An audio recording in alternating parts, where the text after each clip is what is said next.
ఇక నాగర్ కర్నూలు జిల్లా ప్రధాన వార్తలు చూసినట్టయితే నాగర్ కర్నూలు జిల్లా కేంద్రంలో సమగ్ర శిక్ష అభియాన్ ఉద్యోగులు 9 రోజులుగా నిరవధిక సమ్మె చేస్తున్నటువంటి పరిస్థితి జిల్లా కేంద్రంలో కనిపిస్తూ ఉంది. ఇప్పటికి కూడా అధికారులు స్పందించకపోవడంతో వినూత్న రీతిలో నిన్నటి నుంచి కూడా నిన్న కళ్ళ గంతలు కట్టుకొని నిరసన వ్యక్తం చేసినటువంటి పరిస్థితి. ఈరోజు ర్యాలీగా వెళ్ళి అంబేద్కర్ చౌరస్తా వద్ద కూడా మానవహారం తీసి ప్రభుత్వం పైన నిరసన వ్యక్తం చేసినటువంటి సర్వశిక్ష అభియాన్ ఉద్యోగులు ఇప్పటికైనా ప్రభుత్వం స్పందించి వెంటనే సీఎం రేవంత్ రెడ్డి ఇచ్చినటువంటి హామీలను వెంటనే నెరవేర్చాలని చెప్పేసి కూడా వాళ్ళు మూకుమ్మడిగా డిమాండ్ చేస్తున్నటువంటి పరిస్థితి కనిపిస్తుంది. మరొక వార్త చూసినట్టయితే అమరాబాద్ మండలం దోమలపెంటకు చెందినటువంటి కటకం మహేష్ నాగలక్ష్మికి చెందినటువంటి ఆవాసం ఇల్లు ఏదైతే హోటల్కి సంబంధించి ట్రేడ్ లైసెన్స్తో పాటు ట్యాక్సీ కడుతున్నప్పటికీ కూడా అధికారులు చెప్పపెట్టకుండా దాన్ని డిస్మెటల్ చేయడంతో వాళ్ళు గతంలోనే హైకోర్టుకు ఆశ్రయించినటువంటి పరిస్థితి. అది స్టేలో ఉన్నప్పటికీ కూడా వీళ్ళు డిస్మెటల్ చేయడంతో హైకోర్టు డిస్మెటల్ చేయడంపై చాలా సీరియస్ అయింది. ఎవరైతే పంచాయతీ అధికారులు డిస్మెటల్ చేశారో దాన్ని యాజ్ టీజ్గా నిర్మించి ఇవ్వాలని, దానికి సంబంధించిన పరిహారం కావచ్చు, శిక్ష కావచ్చు, తర్వాత కేసులో పరిష్కారం చెప్తామని చెప్పేసి కూడా చెప్పినటువంటి పరిస్థితి. ఏదేమైనప్పటికీ రాజకీయ కక్షలతోనే ఇదంతా కూడా ప్రెషర్ తీసుకొచ్చి ఇది డిస్మెటల్ చేయడం జరిగిందని చెప్పేసి ఇప్పటికైనా ధర్మాసనం చెప్పినటువంటి తీర్పు న్యాయంగా ఉందని చెప్పేసి కూడా వాళ్ళు కటక మహేష్ నాగలక్ష్మి ఆనందం వ్యక్తం చేసినటువంటి పరిస్థితి కనిపించింది.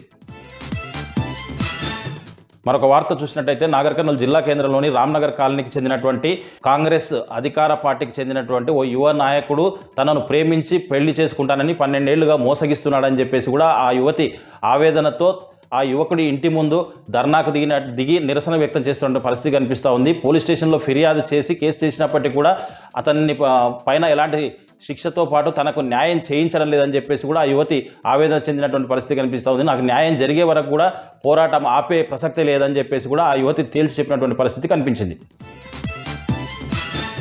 మరొక వార్త చూసినట్టయితే వెల్దండ మండలం తిమ్మినోనిపల్లికి వెళ్ళేటువంటి బీటీ రోడ్డు సక్రమంగా లేకపోవడంతో ఆ గ్రామస్తులంతా కూడా అనేక ఇబ్బందులు పడుతున్నామని చెప్పేసి చాలా ఏళ్లుగా ఈ సమస్య పరిష్కారం కాకపోవడంతో ఓట్లప్పుడు మాత్రం వచ్చి మాకు ఓట్లు వేస్తే ఈ రోడ్డును బాగు చేస్తామని చెప్తారని, మిగతా సమయంలో దీన్ని పట్టించుకోవడం లేదని చెప్పేసి కూడా ఆ గ్రామ యువకులతో పాటు చాలామంది కూడా ఆవేదన చెందుతున్నట్టు పరిస్థితి కనిపిస్తూ ఉంది. ఇప్పటికైనా రోడ్డు నిర్మాణం చేయకపోతే పెద్ద ఎత్తున ఆందోళన చేస్తామని చెప్పేసి కూడా వాళ్ళు ప్రభుత్వాన్ని డిమాండ్ చేస్తున్నట్టు పరిస్థితి కనిపిస్తుంది.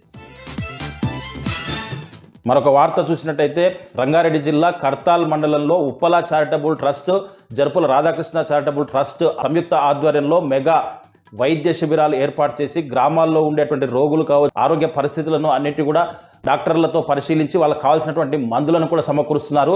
ఈ కార్యక్రమాన్ని అంతటి కూడా ఉప్పల చారిటబుల్ ట్రస్ట్ అధినేత ఉప్పల వెంకటేష్తో పాటు జరుపుల రాధాకృష్ణ చారిటబుల్ ట్రస్ట్ అధినేత దశరథ్ నాయక్ ఆధ్వర్యంలో కూడా ఏర్పాటు చేయడంతో కర్తాల్ మండలంలోని పలు గ్రామాల ప్రజలు కూడా వాళ్లకు కృతజ్ఞతలు తెలుపుతున్నటువంటి పరిస్థితి కనిపిస్తుంది.